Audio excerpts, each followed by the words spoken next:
ये आकाशवाणी रायपुर है। छत्तीसगढ़ी समाचार बुलेटिन के संग शुभा मिश्रा के जय जोहार। समाचार सुनैया जम्मू संगवारी मल्ला गणतंत्र दिवस के शुभकामना। अब सुनो आज के प्रमुख समाचार। गणतंत्र दिवस के बेरा में राष्ट्रपति हा नई दिल्ली में समारोह के नेतृत्व करीन। प्रधानमंत्री हा घलो देशवासी मन ला शुभकामना दिन। छत्तीसगढ़ में राज्यपाल हा राजधानी रायपुर में झंडा फहरा के परेड के सलामी लीन। मुख्यमंत्री हा घलो बिलासपुर में राष्ट्रीय ध्वज फहराइन। और आज गणतंत्र दिवस के मौका में नई दिल्ली के कर्तव्य पथ में छत्तीसगढ़ के झांकी हा देश दुनिया के ध्यान अपन डहार खींचिस। अब समाचार विस्तार ले। राष्ट्र आज 77वां गणतंत्र दिवस मनावत है।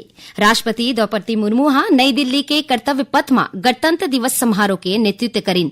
समारोह के शुभारंभ प्रधानमंत्री नरेंद्र मोदी के राष्ट्रीय समर स्मारक में शहीद मन ला श्रद्धांजलि अर्पित करे के संग हुई।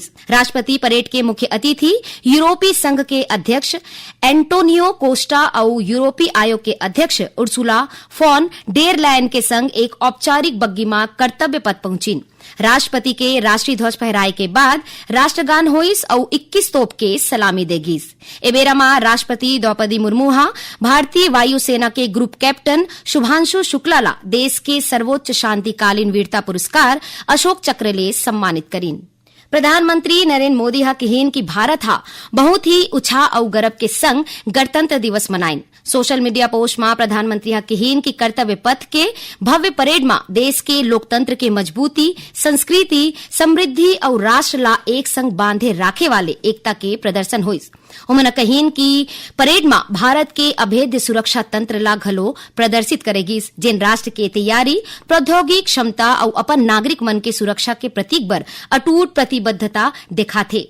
प्रधानमंत्री हा कहीन कि देश ला यूरोपीय परिषद के अध्यक्ष एंटोनियो कोस्टा और यूरोपीय आयोग के अध्यक्ष उर्सुला फॉन डेर लायन के गणतंत्र दिवस समारोह में मेजबानी करे के गौरव मिलिस। उन्होंने कहीन कि ए नेता मन के उपस्थिति भारत यूरोपीय संघ के मजबूत होवत साझेदारी और साझा मूल्य के प्रति प्रतिबद्धता के परिचायक है। गणतंत्र दिवस के बेरा में नई दिल्ली के कर्तव्य पथ में प्रस्तुत छत्तीसगढ़ के झांकी हा देश दुनिया के ध्यान अपन डहार खींचिस। स्वतंत्रता का मंत्र वंदे मातरम थीम आधारित ए झांकी के जरिया ले जनजाति वीर नायक के गौरव गाथा प्रस्तुत करेगिस। झांकी के आगू छत्तीसगढ़ के कलाकार पारंपरिक लोक नृत्य करत हुए चलत रहिन। झांकी मां नवा रायपुर अटल नगर में स्थापित देश के पहली जनजाति डिजिटल संग्रहालय के झलक दिखाएगी। जी हां, छत्तीसगढ़ के संग 14 प्रमुख जनजाति स्वतंत्रता आंदोलन ला आधुनिक डिजिटल तरीका ले जनजाति संरक्षित करेगे है। राष्ट्रपति द्रौपदी मुर्मू, प्रधानमंत्री नरेंद्र मोदी के संग केंद्रीय मंत्री और विशेष अतिथि मन हा झांकी ला उत्सुकता के संग देखिन और ताली बजा के सराहना करेन। छत्तीसगढ़ में घलो गणतंत्र दिवस खुशी के साथ मनाएगी। राज्यपाल रमेन डेका हा राजधानी रायपुर के पुलिस परेड मैदान में झंडा फहरा के परेड के सलामी लेन। परेड निरीक्षक के दौरान मुख्य सचिव विकास सिंह और पुलिस महानिदेशक अरुण देव गौतम घलो उपस्थित रहिन। अपन संबोधन में राज्यपाल हा लोगन मन ले कहीन कि ओमन विकसित छत्तीसगढ़ के निर्माण में अपन पूरा भागीदारी देके संकल्प ले। राज्यपाल कहीन कि छत्तीसगढ़ देश के सबले तेजी ले उभरत हुए राज्य में से एक है और प्रदेश में तेजी ले अधोसंरचना के विस्तार हुए है। उन्होंने बताइन कि नवा औद्योगिक नीति हा 7,83,000 करोड़ रुपया ले ज्यादा के निवेश प्रस्ताव राज्य ला मिले है।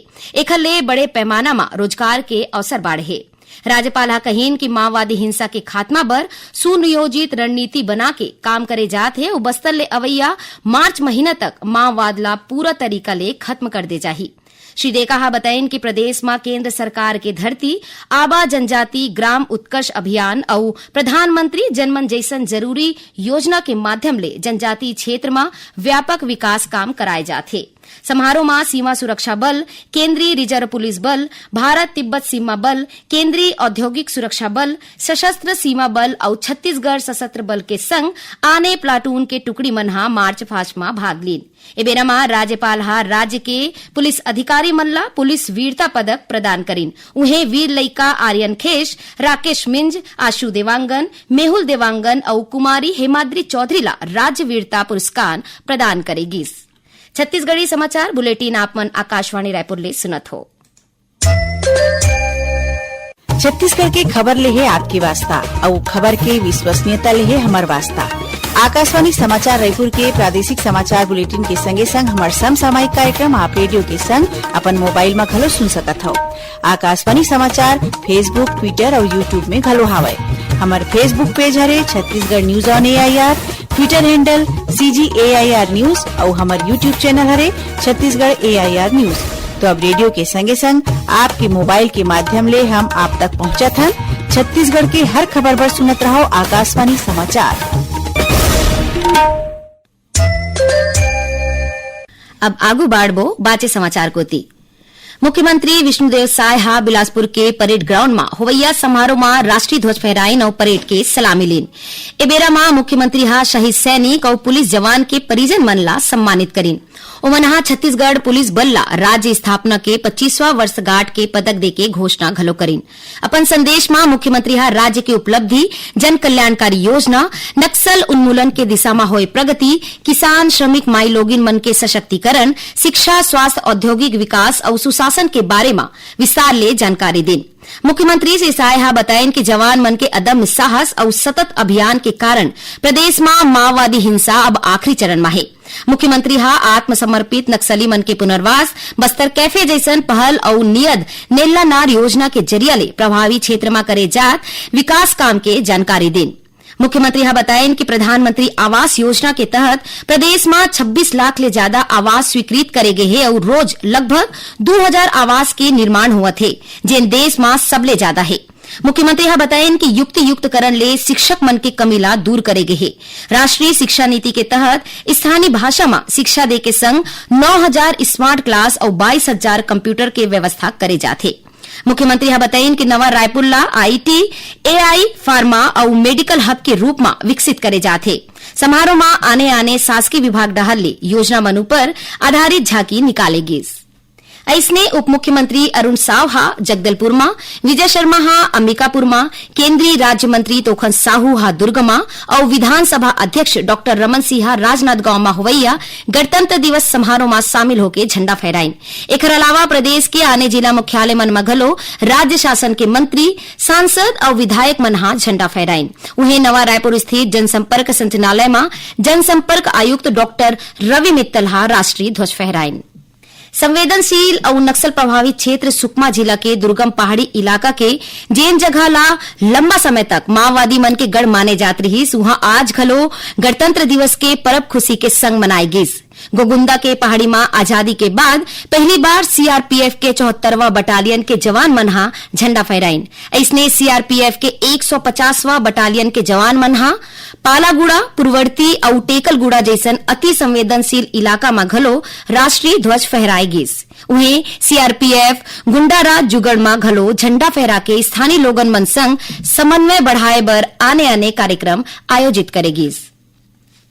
बीजापुर तेलंगाना सीमा में स्थित कर्रेगुट्टा पहाड़ी क्षेत्र में माओवादी मन डहार ले लगाए गए आईडी के चपेट में आए ले सुरक्षा बल मन के 10 जवान घायल हो गए हैं।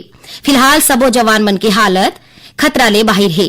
जानवा के मुताबिक ए इलाका में माओवादी गतिविधि ऊपर रोक लगाए बर सुरक्षा बल मन के जवान लगातार सर्चिंग अभियान चलावत थे।